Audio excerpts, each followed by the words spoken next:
Chosen one, you have been called chosen before, but today that word is carrying something it has never carried in your life until this moment. Today you are not the chosen one who is waiting. You are not the chosen one who is hoping or believing for a future that has not arrived yet, or holding your faith together through another season that does not look like the promises you were given. Today, right now, in this specific and unrepeatable window of time, you are the chosen one who is receiving because God is finished building. I want you to picture what that means, not metaphorically, but with full interior detail. Every year that felt like delay, God was gathering materials. Every prayer that seemed to disappear into silence, God was measuring. Every relationship that broke, every door that closed in your face, every dream you had to set down because the weight of it was too much to carry forward, all of it was not an accident. It was construction. It was the sacred, patient, precision-built architecture of the greatest miracle your life will ever contain. And tonight, the Creator steps back, looks at what has been made from everything you survived, and says, "It is ready for you." Feel that. Feel what just moved in your chest reading those words. That is your spirit recognizing truth before your mind has had time to argue with it. The truest part of you has been reaching for this message. Not because hope is easy for you, but because underneath all the protecting and reasoning that the mind does constantly, something in you has always known. It has known that the silence was not abandonment, that the delay was not the verdict, and that something beautiful was being constructed in the exact space where your answered prayers were supposed to be. That knowing is not false. It never was. What God has been building for you is specific. It is not a general blessing for a general season. It is the singular, precisely designed breakthrough that required your exact life, your exact losses, and your exact seasons of faithfulness in the dark to become possible. No one else could have built it, and no one else can receive it. The tier you are entering is not the tier of trying harder. It is not the tier of believing more correctly or becoming more worthy. It is the tier of receiving what was always yours.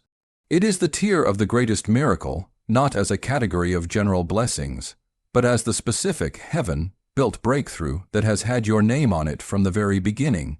Stay here, chosen one, because what is unfolding will reframe everything you have been through. The miracle it reveals, grounded in structural truth and sealed by heaven, is already yours and already waiting. There are signs that someone is standing exactly where you are right now. These are not generic spiritual signs that apply to anyone who has ever prayed, but specific, personal signs that mark someone whose building season is finished. Someone whose greatest miracle has arrived at the absolute moment of receiving. I want to walk through these signs together, and as we go, notice whether these feel like new information or whether they feel like a mirror held up to your own life. The first sign is that you feel the weight of two lives, the life you are living right now and the life you sense you were deeply made for.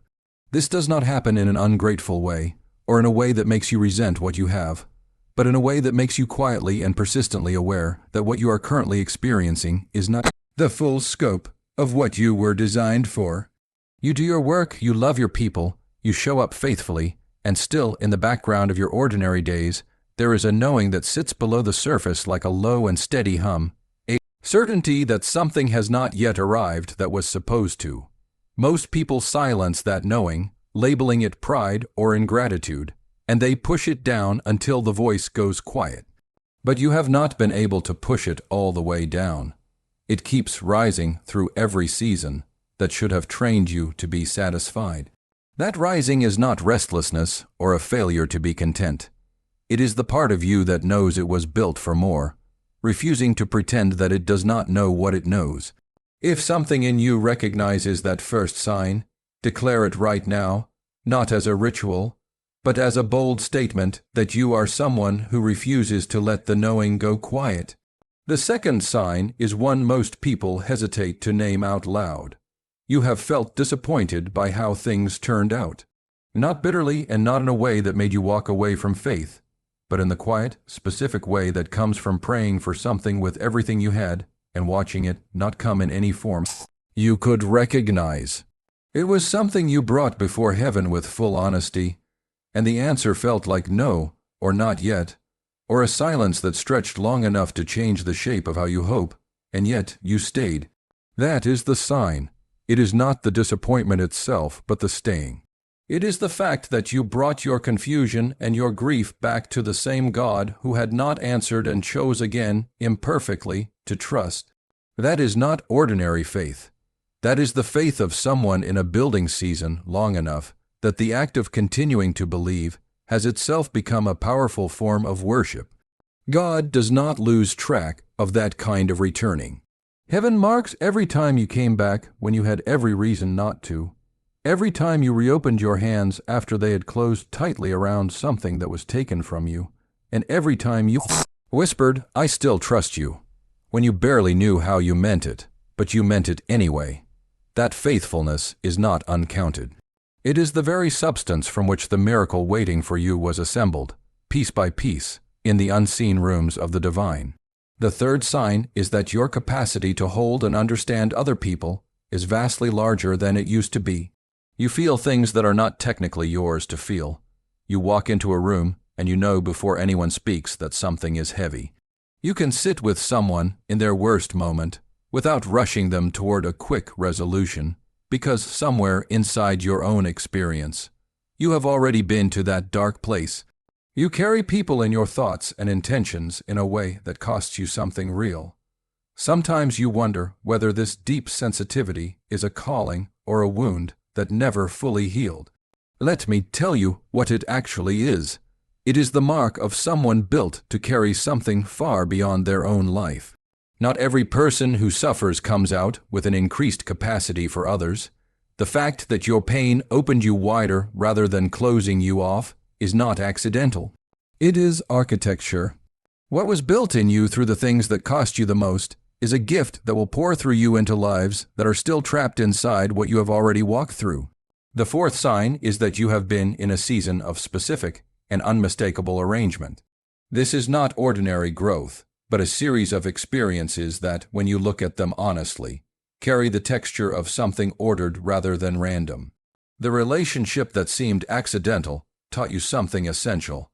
The loss that seemed arbitrary gave you a wisdom that nothing easier could have produced.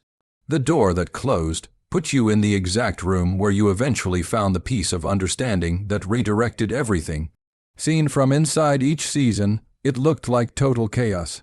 Seen from where you are standing now, there is a thread running through all of it. That thread is divine building. It is not just shaping character in a general way, but building something specific that required your particular history, your particular sequence, and your particular pace to complete. And that building is now done. The fifth sign is the one I want you to hold most gently. There is a gift in you that has not yet found its full expression.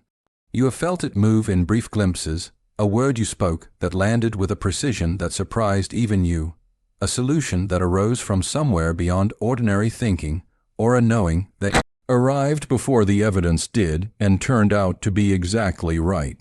You have had those moments, and then ordinary life resumed, leaving you to wonder whether those glimpses were real or whether you had just been flattering yourself.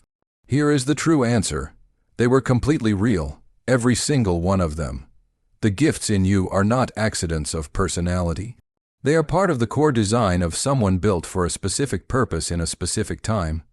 And the reason they have not yet found their full and permanent channel is not because you imagined them. It is because the infrastructure they require was still being assembled. It was being assembled because the master plan takes time, and that assembly is now completely full and finished. Before I take you further, I need to name something important because what God has built for you is entirely real, and there has always been something that offers a close imitation of it.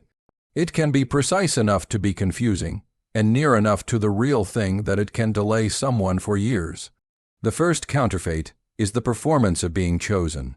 It arrives in seasons of external momentum, when visibility and recognition are present, and the path appears luminous from every angle. The person living inside this version mistakes the audience for confirmation and the visibility for purpose. And when the visibility shifts, as it always does, They do not have the interior depth to stay grounded in who they actually are. You have watched people living inside that version, and something in you recognized it was not the real thing. That recognition was not cynicism. That was pure discernment. That was the genuine calling in you refusing to be satisfied by an imitation, knowing at a depth below words that the real thing is quieter, more specific, more costly, and far more lasting than what was being offered on the surface. The second counterfeit is subtler, and in some ways more dangerous because it wears the clothing of humility. It is the faith that never quite believes the promises apply to itself.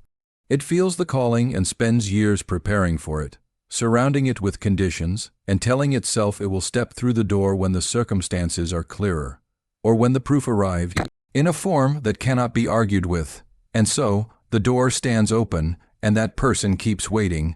That is not patience. That is fear dressed as reverence. You did not come here today to stand outside the door and wait for a readiness that will never arrive in the form you expect. You were brought here to finally walk through. There is something I want you to deeply understand about the space you are in right now. When a miracle is built for someone, the miracle itself is only part of the work. The other part, the part that is rarely discussed, is the preparation of the person who will receive it. This is not moral preparation or performance preparation, but profound interior preparation. The building of a space inside the chosen one that is large enough, clear enough, and honest enough to actually hold what heaven is about to place in it. I call that space the sacred environment, and the first thing I want to tell you about it is this: you already have one. It was built through the very seasons that seemed to cost you the most. It was built through the stillness you were forced into when the noise of activity fell away, through the grief that taught you what mattered and what did not, and through the prayers you prayed in empty spaces where distraction could not reach. Those seasons did not just wound you, they cleared a space. They removed the superficial things that could not withstand the weight of what was being prepared. And what remains after that clearing is a place inside you that is wide, honest, and deep enough to receive something that will not fit inside a crowded, frantic life. The miracle God has been building is not small enough to slip into a schedule that has no room for it. It is not quiet enough to be noticed by someone whose interior life is so full of noise that the still, small voice cannot land. The sacred environment you have been shaped into through your most difficult seasons is not damage. It is the specific interior architecture that your miracle absolutely requires. There is something else I want to name precisely, because it is one of the most disorienting experiences a chosen one walks through, and it is almost universally misread as failure. I call it the elevation pattern. This is the rhythm by which people are moved from one level of their calling to the next, and the defining characteristic of this pattern is that the transition between levels almost always feels like decline. Before a genuine elevation, there is a season of withdrawal. The strategies that worked beautifully before suddenly stop working. The relationships and rhythms that carried you through the last season begin to fall away in ways you did not choose. From inside that withdrawal, it looks exactly like you are moving backward. You are not moving backward. You are outgrowing. The things falling away belong entirely to the version of your life you are leaving, not the version you are entering. In the recent years, have you felt that certain things which used to bring you total clarity have stopped doing so? Have the strategies which carried your faith forward become somehow less certain? If yes, that is not a sign you have lost your way. That is the exact signature of an elevation in progress. Most people who stay with a message like this are not casual listeners. Something in them recognized the weight of this truth before they even had a chance to logically evaluate it. If you have been feeling that elevation disorientation, that profound sense of being between a season that has ended and one that has not yet fully arrived, hold on to the absolute certainty that you see it, because what is unfolding next is specifically for the person standing in that threshold space. There is a man whose story I want to sit with you inside for a moment, not as a historical lesson, but as a perfect mirror for what you are living right now. His name was Joseph. He was born into a family where favoritism created rivalry so deep that his own brothers wanted him completely gone. And the particular weight of his story is this: he had genuine gifts, a real and recognized capacity for something extraordinary. And the very first thing that happened to that gift was that the people closest to him tried to destroy it. They threw him into a pit, they sold him into slavery, they carried his robe home covered in blood, and let his father believe he was dead. Joseph went from a young man who had been told he was chosen for something great to a slave in a foreign land, with no evidence that the promise had meant anything at all. And then it got even worse. He was falsely accused, he was imprisoned, and he was forgotten by the very person he had helped inside that prison, who promised to advocate for him, and then went home and forgot his name. If you measured the story of Joseph by what his circumstances were communicating about his future, the verdict was clear. The promise was canceled, the calling was wrong, and the God who gave it was either not paying attention or not capable of delivering on what had been spoken. But the promise was not canceled, and the calling was not wrong. What was happening in those prison years, in every season of Joseph's life that looked like loss, was exactly what I have been describing to you. It was construction. Joseph was being built inside and out into the precise person who could carry what was waiting for him, the leadership that would govern a nation in crisis, the wisdom that would save a generation, and the grace that could look his brothers in the face after everything they had done and say, "You meant this for harm, but God meant it for something else entirely." That grace did not come from raw talent. It came from the pit. It came from the years in the prison. It came from the seasons that, from the outside, looked like the end of the promise, but from the inside were the most essential phase of the preparation. Chosen one, the years you have been in are not a deviation from your story. They are the most important chapters of it. And the morning Joseph was called out of the prison and into the palace is not a fairy tale. It is a timeless pattern, and it is the exact pattern activating in your life right now. Now I want to tell you something that most people never hear in a conversation like this. There is actually a way to bring back the full clarity and power of the mind you were born with. The whole capacity that was alive in you before the years of striving and survival mode began to dim. When we look at how the human spirit and mind interact, we find that the fog and disconnection you feel is not just the natural effect of stress or age. What if something was actually taken from you at a level so deep you never noticed it leaving? And what if there is a way to take it back? I want to gently press something here. If what I am sharing is landing in you, if you feel something in your spirit that says yes, this is real and this is for me, take a moment right now to embrace this message fully. Let it reach the depth of your thoughts and share that inner alignment with someone else who needs it just as much as you do. Someone in your life right now is waiting for a message exactly like this one, and your conviction can be the thing that puts it in front of them. Now I want to name another major obstacle, because it stands directly between you and the miracle that is ready for you, and it has been standing there for a very long time. There is a voice you have probably heard more than once. It does not always use words. Sometimes it arrives as a feeling that comes right after a moment of genuine hope. It is a quiet interior deflation that follows inspiration, a sentence that says, "This is not actually for me. I have been disappointed before. People like me do not receive things like this. There is something about my history or my worthiness that places me in a different category from the people. These kinds of miracles actually happen to." That voice is not discernment, and it is not humility. That voice is the unworthiness barrier, and it is the single most common thing that prevents chosen ones from receiving what has already been prepared for them. The unworthiness barrier is not an honest assessment of your spiritual condition. It is simply the accumulated weight of every disappointment that was not fully processed, every time you hoped and the hope was not met, and every experience that carried the implicit message that life is more generous to other people than to you. It is a conclusion drawn from past evidence, and it feels true because the evidence was real. But the conclusion itself is entirely wrong. The miracle waiting for you was not designed for someone with a perfect track record or a history of unblemished faith. It was built specifically for someone who walked through exactly what you have walked through and came out the other side still standing, still reaching, and still willing to receive. The second obstacle I want to name is the control grip. This one looks like wisdom, and it feels like deep discernment. It is the part of you that wants to understand the exact mechanism before you trust the miracle.